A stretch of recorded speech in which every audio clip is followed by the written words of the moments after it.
What drives business? Anybody? Somebody saw that already. Yeah, it is. It's profit. They are in business to make money. So, time is money. So if you're asking somebody in business for an hour of their time, you have to do the calculation and figure out, what do I think that time's worth to that person? That given, we have another workshop. It's the next one on February the 5th, and it's called, we just renamed it, so it's called Understanding Employer Requirements for Hiring Staff. And in that one, we actually go through what it's worth when an executive gives you their time. You're going to see a little bit here, but not as much as what's in that workshop.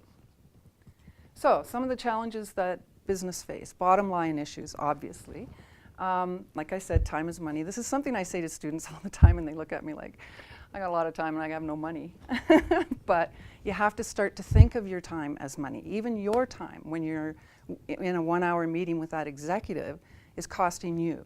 Okay, so figure out what your value is, and that's what an hour of your time is when you do the math. A lot of companies have shareholders. So when you hear about companies laying people off, this could very well be one of the biggest reasons why. They have to report to them. They have to be responsible to them.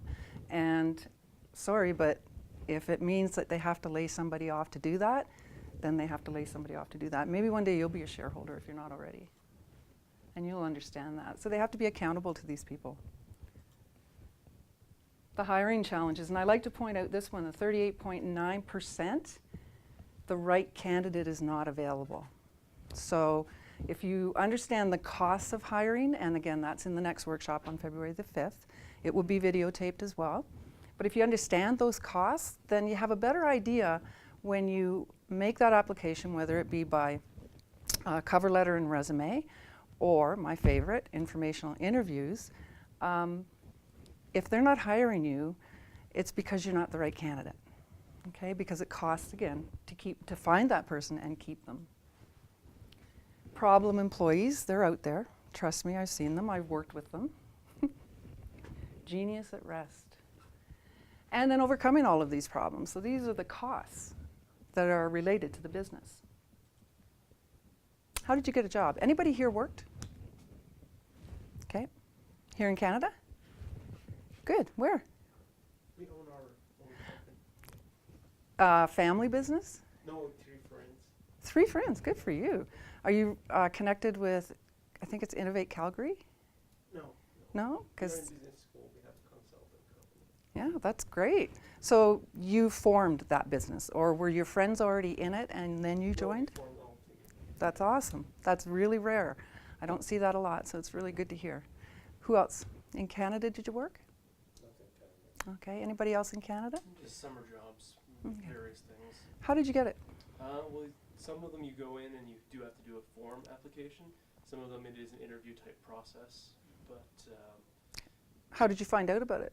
oftentimes through family or friends, or sometimes even for summer jobs, just what's nearby. Yeah. So Yeah, okay. And where did you work? I've worked in Nigeria, England, and the US. And how did you get your jobs? Some of them general adverts, but mostly from your network. From networking, okay. Who else was working? Has worked? Yeah, where'd you get yours, or how'd you get it? Same thing, networking through friends and interviewing. You're saying all the right answers. I'm loving it. Because networking is the #1 way to get work in Canada. This is my nephew Skippy. He's your new boss. Nepotism is a polite way of saying you have no chance in you know where of ever being promoted. Hi, come on in. Just get you to check your name off, and if it's not on there, make sure you get your name printed out and your email address, please. And please grab a feedback form. Friends, so you guys all mentioned that. And networking events. So I don't know if you're aware that every graduate student at the University of Calgary, if you're part of the GSA, you're part of the Chamber of Commerce. We have a membership. So you can network at those events. My favorite, informational interviews. And what I like about this comic is that it says,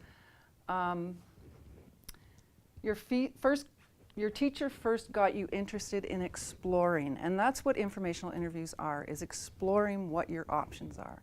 So you don't want to just take any job. We did that when we were kids, and we did that, through the summers. But for when you're ready for your career, no, not such a good idea.